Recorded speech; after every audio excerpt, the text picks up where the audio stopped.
So good morning, everyone. Again, we are here. We are live to see the things, the progress in our daily life regarding the physics. तो 50 days challenge में आपका फिर से स्वागत है।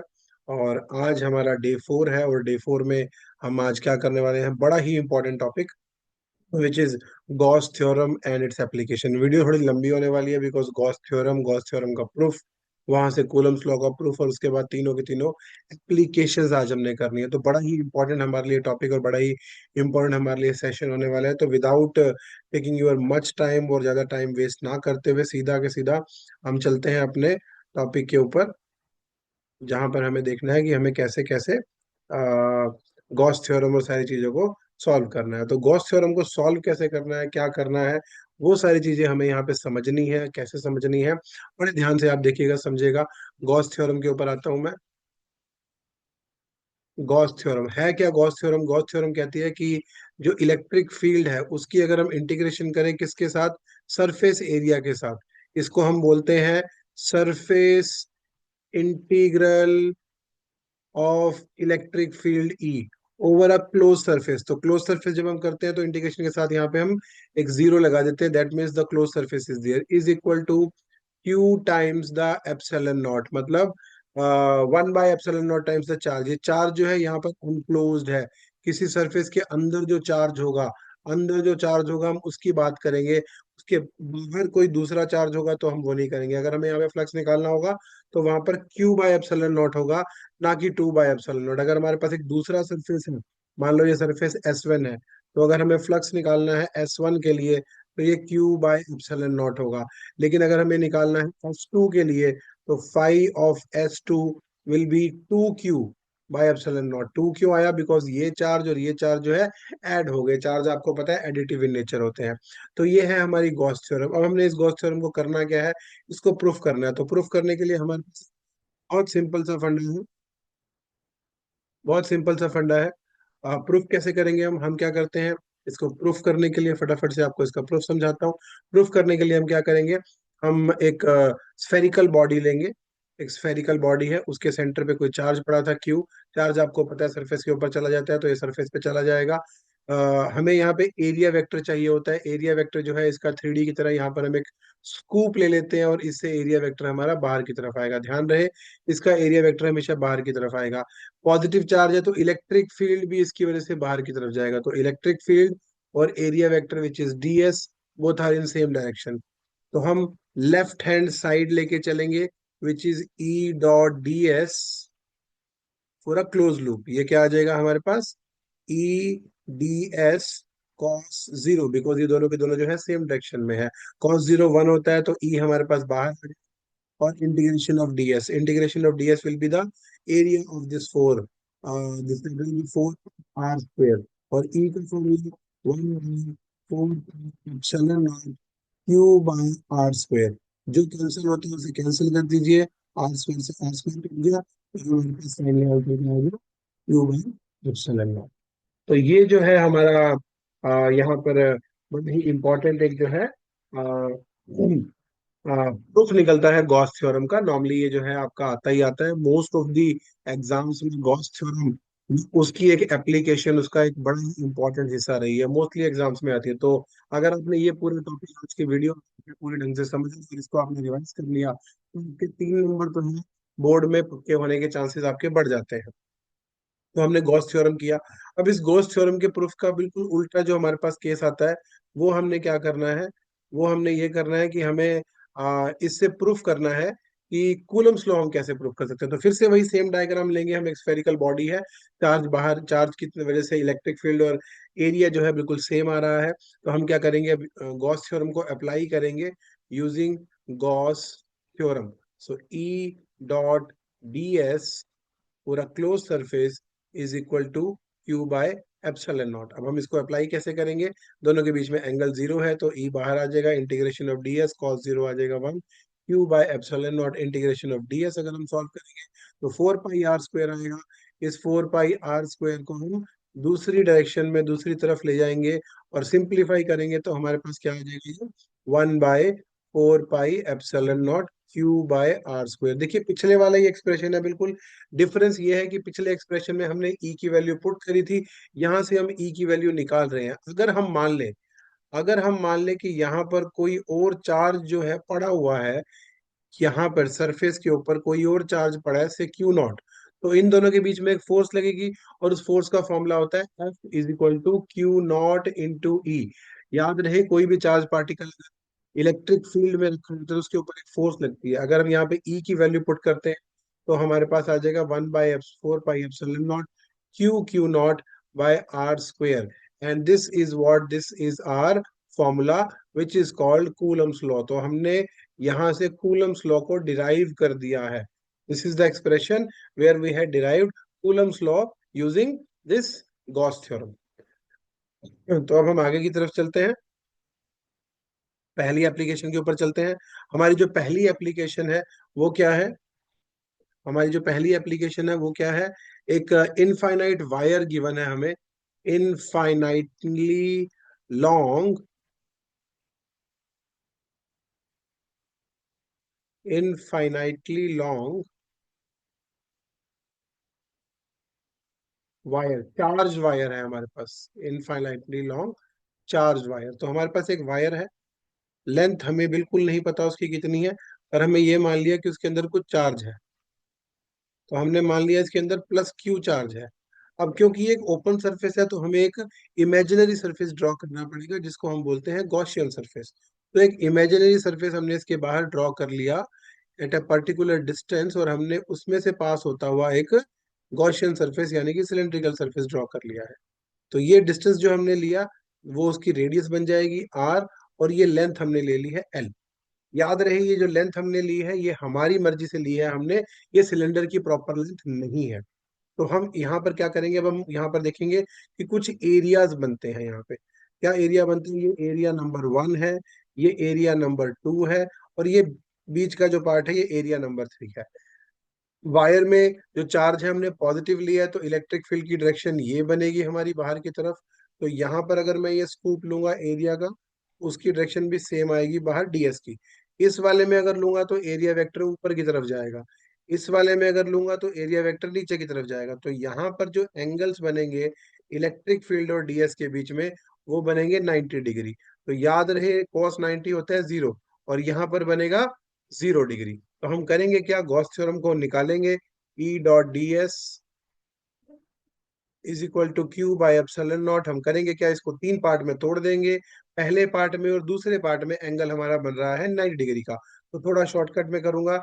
EDS cos 90 for the first part, first area I should say, EDS cos 90 for the second part, plus EDS cos 0 for the third part, =Q/ε0। अब ये दोनों पार्ट जो है ये खत्म हो जाएंगे, बिकॉज ये जो है चार्ज के ऊपर है। ये दोनों पार्ट जो है हमारे बिल्कुल ही खत्म हो जाएंगे, बिकॉज ये cos 90 है, और cos 90 0 हो जाता है। तो बचेगा सिर्फ हम तीसरा पार्ट। तो तीसरे पार्ट को हम सॉल्व करते हैं आगे। तीसरा पार्ट हमारे पास ये बचा है E, और इंटीग्रेशन ऑफ ds अगर करूंगा तो आएगा 2πrl। याद रहे ये बीच वाला एरिया है, सिलेंडर के जो बीच का हमारा एरिया होता है वो वाला एरिया है, और सामने है Q/ε0। इसको हम सॉल्व कर लेते हैं तो हमारे पास आता है 1/2πε0 Q/r × L। अब यहाँ पर अगर हम देखें तो ये जो इलेक्ट्रिक फील्ड है एल पे डिपेंडेंट है, जबकि एल पे डिपेंडेंट नहीं होना चाहिए। क्यों नहीं होना चाहिए? बिकॉज जो लेंथ हमने ली है वो अपनी मर्जी से ली है। ये लेंथ हमें वायर की प्रॉपर गिवन नहीं है, ये लेंथ हमें वायर की प्रॉपर गिवन नहीं है। तो हम यहाँ पर एक चार्ज डिस्ट्रीब्यूशन यूज करेंगे जो होती है लैम्डा। हम यहाँ पर एक चार्ज डिस्ट्रीब्यूशन यूज कर रहे हैं, just hold on for a second. हाँ, ये आ गया। हम यहाँ पर एक चार्ज डिस्ट्रीब्यूशन यूज करेंगे which is called lambda, and lambda is equal to what, Q/L। ये हमने यहाँ पे अप्लाई करना है, तो ये Q/L ऑलरेडी यहाँ पर है, तो इसकी जगह हम लैम्डा पुट कर देंगे। तो हमारा फाइनल आंसर क्या आएगा, E = 1/2πε0 λ/r। अब कुछ लोग कहते हैं कि सर यहाँ पे तो 4 पाई एप्सिलॉन नॉट होना चाहिए, तो इसको आप 2 से मल्टीप्लाई भी कर सकते हो। आंसर आपका आ चुका है, ये भी आप मान सकते हैं। लेकिन अगर आप 4 पाई एप्सिलॉन नॉट बनाना चाहते हैं तो 1/4 pi epsilon naught 2 lambda by R, ये आपकी फर्स्ट एप्लीकेशन है, और जिसका नाम था इनफाइनाइटली लॉन्ग चार्ज वायर। अब मैं दूसरी एप्लीकेशन के ऊपर चलता हूं, आप लोग इसको रिवाइज कर सकते हैं। और इसको करना वही है, आपको 5 5 बार 5 पेज आपको कम से कम लिख के देखने हैं। सेकंड एप्लीकेशन के ऊपर आते हैं। सेकंड एप्लीकेशन जो है वो हम हमारी इनफाइनाइट प्लेन चार्ज्ड शीट। अब इस शीट की वजह से निकालना, तो हमारे पास एक बहुत बड़ी शीट है जिसका एरिया हमें नहीं पता। इसके अंदर कुछ चार्ज है इसके अंदर, हमने फिर से मान लिया कि इसके अंदर प्लस क्यू चार्ज है। तो अब हमें इसका एरिया भी नहीं पता, तो ये भी एक तरह से बहुत बड़ा ओपन सरफेस है, तो हमें क्लोज सरफेस चाहिए। तो क्लोज सरफेस के लिए हम लोग क्या करेंगे, इसके बीच में से एक सिलेंडर पास करेंगे, या हम इसके बीच में से एक सिलेंड्रिकल एरिया ड्रॉ करेंगे। तो आइए एक सिलेंड्रिकल एरिया ड्रॉ करते हैं। ये हमने एक डिस्टेंस मान लिया और इसमें से हमने एक सिलेंड्रिकल एरिया यहाँ पे ड्रॉ कर लिया। अब यहाँ पर थोड़ा सा डिफरेंस हमारे पास आ जाएगा। डिफरेंस क्या आ जाएगा, ये एरिया नंबर 1, ये एरिया नंबर 2, और बीच वाला एरिया नंबर 3। ये जो है हमारी, इसकी इलेक्ट्रिक फील्ड इधर भी आएगा और इसका इलेक्ट्रिक फील्ड इधर भी आएगा। याद रहे ये जो है शीट है, शीट बहुत पतली होती है, इसलिए इलेक्ट्रिक फील्ड दोनों तरफ जा रहा है। जब हम थोड़ी सी मोटी शीट की बात करेंगे, जिसको हम प्लेट बोलते हैं, जो हम पैरेलल प्लेट कैपेसिटर में यूज करेंगे, तो उस केस में हम इलेक्ट्रिक फील्ड को जो है एक तरफ लेके चल सकते हैं। तो यहाँ पे एरिया वेक्टर इधर, यहाँ पे एरिया वेक्टर इधर आएगा, यानी कि इन दोनों केसेस में एंगल हमारा 0 आ रहा है। तो पिछले केस से आप देख सकते हैं बिल्कुल फर्क आ गया। और यहाँ पर अगर आप एरिया वेक्टर ऊपर ले चाहे नीचे ले, हर केस में हमारा एंगल जो है 90 डिग्री आएगा। तो फिर से हम वही शुरू करेंगे, E dot D S is equal to Q by epsilon naught, और इसको 3 पार्ट में ब्रेक कर लेंगे। पहले के लिए एंगल हमारा आ रहा है cos 0, दूसरे पार्ट के लिए भी एंगल हमारा आ रहा है cos 0, ई डॉट डी एस cos 0, दूसरे पार्ट के लिए भी हमारा एंगल आ गया 0। तीसरे पार्ट के लिए हमारे पास एंगल अब आ रहा है cos 90, इक्वल टू क्या है हमारे पास, equal to Q by epsilon naught. तो ये वाला जो टर्म है, अब तीसरी टर्म ये आपकी खत्म हो जाएगी। तो हमारे पास बचेगी सिर्फ और सिर्फ पहली 2 टर्म। और अगर आप देखें तो ये वाला एरिया और ये वाला एरिया जो हमारे दोनों साइड के हैं, ये सेम है, because cross section remain same. तो हम इसको ऐसे लिख सकते हैं, ई इंटीग्रेशन ऑफ डीएस को एस लिख देंगे, ई इंटीग्रेशन ऑफ डीएस को एस लिख देंगे is equal to Q by epsilon naught. E, ये हमारा आ जाएगा 2 ES, तो इसको हम सॉल्व करते हैं तो आएगा हमारे पास Q/2 epsilon naught into S. अब ये हमारा आंसर आ चुका है, लेकिन अगर आप फिर से इसको ध्यान से देखें, बड़े इंपॉर्टेंटली अगर आप इसको ध्यान से देखें, तो ये एस पे डिपेंड कर रहा है, जो कि नहीं करना चाहिए। जैसे पिछले वाला एल पे डिपेंड नहीं करना चाहिए, तो ये एस पे डिपेंड नहीं करना चाहिए। तो यहाँ पर हम एक और चार्ज डिस्ट्रीब्यूशन लेंगे, which is sigma, which is Q by S. यहाँ पे क्यू बाय एस है, इसको हम हटा देंगे, तो हमारे पास आंसर क्या आ जाएगा, E is equal to sigma epsilon naught. This is our answer.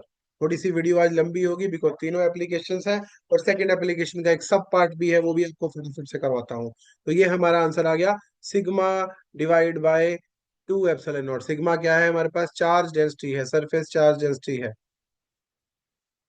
Surface charge density है। इसी सेकंड एप्लीकेशन की छोटी सी और पार्ट है, उस पार्ट के ऊपर चलते हैं फटाफट से।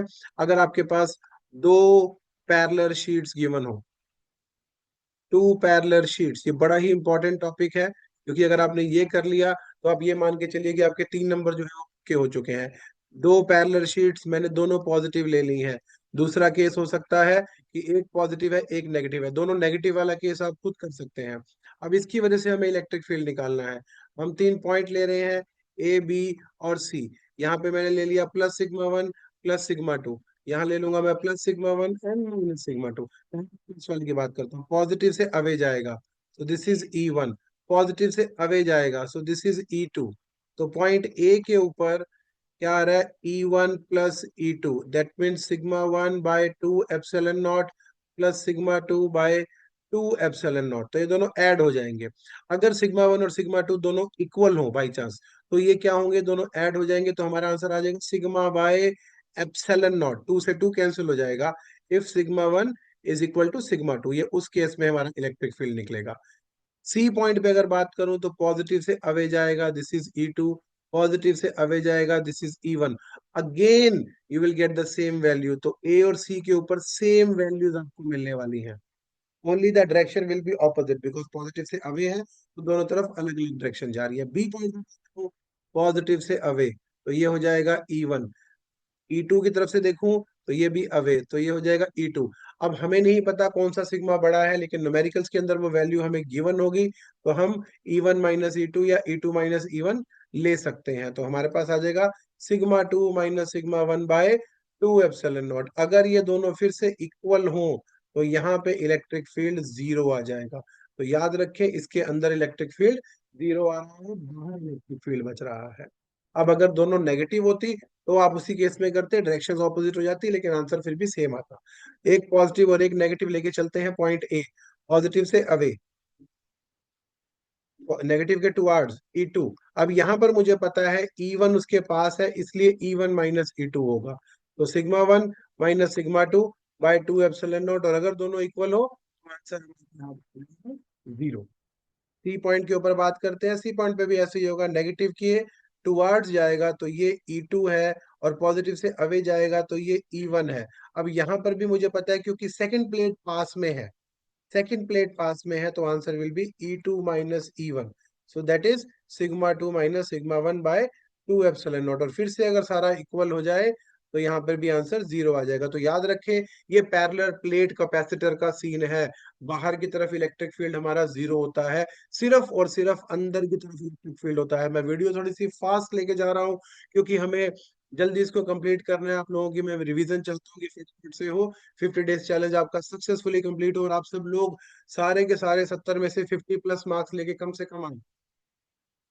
अंदर की अगर मैं बात करूं पॉइंट बी पे, पॉजिटिव से अवे जाएगा E1, नेगेटिव के टुवर्ड्स जाएगा E2, तो दोनों के दोनों ऐड हो रहे हैं। अंदर की अगर बात करूं तो E1 प्लस E2 हो जाएगा, as a result sigma one plus sigma two by 2 epsilon naught. So अगर दोनों इक्वल होते तो यहाँ पर भी सिग्मा बाय एप्सिलॉन नॉट आ जाता है। ये जो है हम यूज करते हैं कैपेसिटर के अंदर भी, याद रखना। कैपेसिटर आप लोगों ने पढ़ा हुआ है, तो जब दोबारा रिवाइज कराऊंगा तो कैपेसिटर के अंदर हम ये वाला वैल्यू यूज करेंगे, sigma by epsilon not. Third application के ऊपर चलता हूँ फटाफट से, और फिर आज के लिए हम इसको विराम देते हैं। आप लोग अपनी प्रैक्टिस जारी रखिए, because practice makes a man perfect, and you all are perfect. You all are perfect and these things are very very important. आपको बार बार करनी है ये, जितनी बार आप करेंगे उतना आपका फायदा होगा। थर्ड एप्लीकेशन के ऊपर आता हूँ, यूनिफॉर्म स्फेरिकल शेल। एक चार्ज स्फेरिकल शेल है, ऑफ कोर्स चार्ज तो रहेगा ही रहेगा। तो हमारे पास एक चार्ज स्फेरिकल शेल है, फटाफट से एक शेप बनाते हैं हम। हमारे पास एक चार्ज स्फेरिकल शेल है, ये रहा। ठीक है, होलो शेल बनाना है हमें।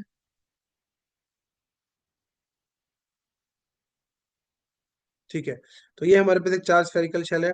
हमें हमें इसके अंदर देखना है कि किस तरह से जो है, ये होलो है अंदर से, ध्यान रखिए। तो प्लस क्यू चार्ज इसके अंदर था, चार्ज बाहर आ जाएगा। हमने इलेक्ट्रिक फील्ड निकालना है, तो हमने कोई पी ले लिया जो इसके बाहर है। पहले मैंने लिया है पी इज आउटसाइड, पी बाहर है। ये चार्ज यहाँ आ जाएगा। अगर हम इसके इलेक्ट्रिक फील्ड की बात करेंगे, हमें पी पॉइंट के ऊपर इलेक्ट्रिक फील्ड निकालना है, तो वहां पर भी एक गॉसियन सरफेस बनाना पड़ेगा, यानी कि वहां से भी पास होता हुआ एक इमेजिनरी स्फेरिकल सरफेस। पिछले दोनों केसेस में हमने सिलेंड्रिकल बनाया था, बट यहाँ क्योंकि बॉडी ही कुछ स्फेरिकल है, इसलिए बाहर भी हमने स्फेरिकल बना लिया। इस पॉइंट के ऊपर इलेक्ट्रिक फील्ड निकालना है, इसकी वजह से इलेक्ट्रिक फील्ड की डायरेक्शन आएगी बाहर की तरफ। अगर एरिया वेक्टर देखूंगा तो एरिया वेक्टर की डायरेक्शन भी आएगी बाहर की तरफ। तो दोनों की डायरेक्शन सेम आ रही है, गॉस थ्योरम अप्लाई करते हैं। E dot D S is equal to Q by epsilon naught. इसको हम ओपन करते हैं, ई बाहर आ जाएगा, integration of D S is equal to Q. अब देखिए फिर से यहाँ पर हम क्यू अप्लाई नहीं करेंगे, हम सिग्मा यूज करेंगे। सिग्मा इज क्यू बाय, तो Q is equal to sigma into S.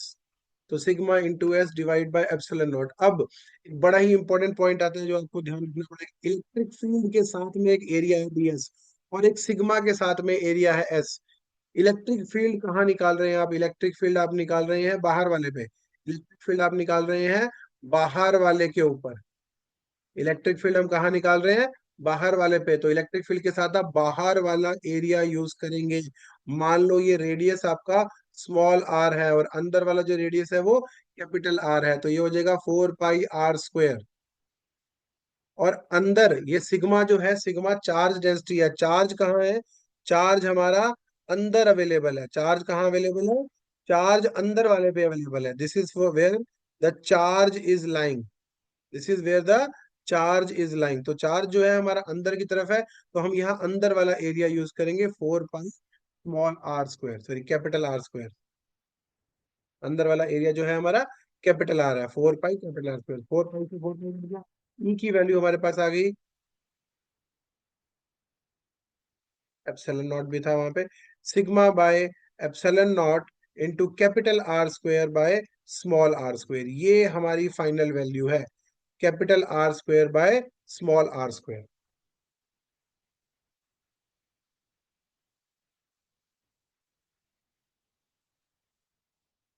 Capital R square by small R square. अब अगर हम अगले पॉइंट पे चले, अगला पॉइंट क्या है हमारा? P is on the surface. बस 2 मिनट की और वीडियो रह गई है।